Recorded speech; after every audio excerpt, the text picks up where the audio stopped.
इधर ध्यान से देखो, उपसर्ग और प्रत्यय, उपसर्ग और प्रत्यय जो है किसे कहते हैं, यह भी एग्जाम में जो है उपसर्ग 2 नंबर और प्रत्यय 2 नंबर। तो सबसे पहले हम देखते हैं कि उपसर्ग किसे कहते हैं। तो वह शब्दांश जो किसी शब्द के पहले जुड़कर एक नया शब्द बनाता है उसे हम क्या कहते हैं, उपसर्ग कहते हैं, उसे हम उपसर्ग कहते हैं। एक बार फिर से ध्यान से सुनो, उपसर्ग किसे कहते हैं, वह शब्दांश जो किसी शब्द के पहले जो है जुड़कर नया शब्द बनाता है तथा उसके अर्थ को बदल देता है उसे उपसर्ग कहते हैं। जैसे हमने लिखा है उपसर्ग और हमने लिखा है शब्द, शब्द में हमने क्या लिखा है, ज्ञान, उपसर्ग में हमने क्या लिखा है, अब ये दोनों आपस में मिलेंगे ना तो एक नया शब्द बनेगा, एक नया शब्द बनेगा, अज्ञान, यानी ये हमारा क्या हो गया, उपसर्ग। अब इसमें पूछेगा कि बेटा उपसर्ग कौन सा है, तो इसमें उस उपसर्ग जो होता है आगे के शब्द को हम क्या बोलते हैं, उपसर्ग बोलते हैं। देखो क्वेश्चन का आंसर क्या बोल रहा है कि जिस शब्द में किसी भी शब्द के पहले, यानी शब्द, ये शब्द के क्या कह रहा है, ये शब्द के जो है पहले जुड़कर एक नया जो शब्द बन जाता है उसी को उपसर्ग बोलते हैं। जैसे हमने लिखा है नया शब्द में हमने लिख दिया है अपमान।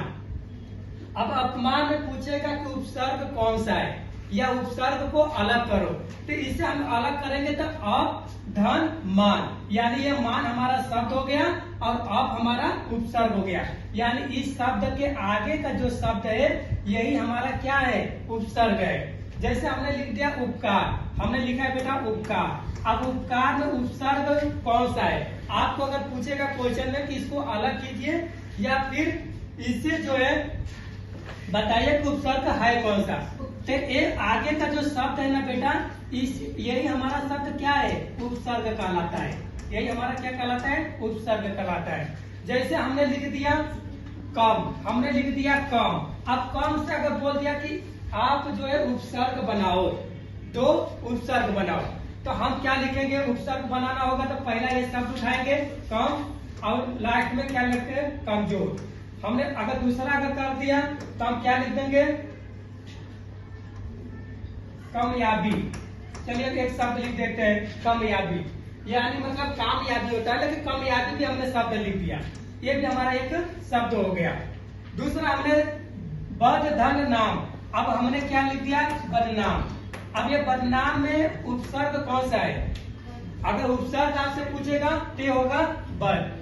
तो उपसर्ग समझ में आया कि किसी भी शब्द के पहले जो शब्द लग जाता है उसे जोड़कर एक नया शब्द बनता है उसे उपसर्ग कहते हैं, या अपने शब्द में जो है परिवर्तन ला देता है उसे हम क्या कहेंगे, उपसर्ग कहेंगे। हमने लिख दिया दुकानदार, जैसे हमने लिख दिया दुकानदार। अब दुकानदार में अगर हमसे पूछेगा कि बेटा इसमें उपसर्ग कौन सा है या उपसर्ग को अलग करो, तो हम इसको उपसर्ग का अलग करेंगे तो लिखेंगे दुकानदार दार लिखेंगे बेटा, बराबर क्या हो जाएगा हमारा, दुकानदार, यानी उपसर्ग अगर देखा जाए तो हमारा क्या होगा, दुकान, ये हमारा दुकान क्या हो जाएगा, ये हमारा क्या होगा, उपसर्ग होगा। तो उपसर्ग समझ में आ गया आप लोग को।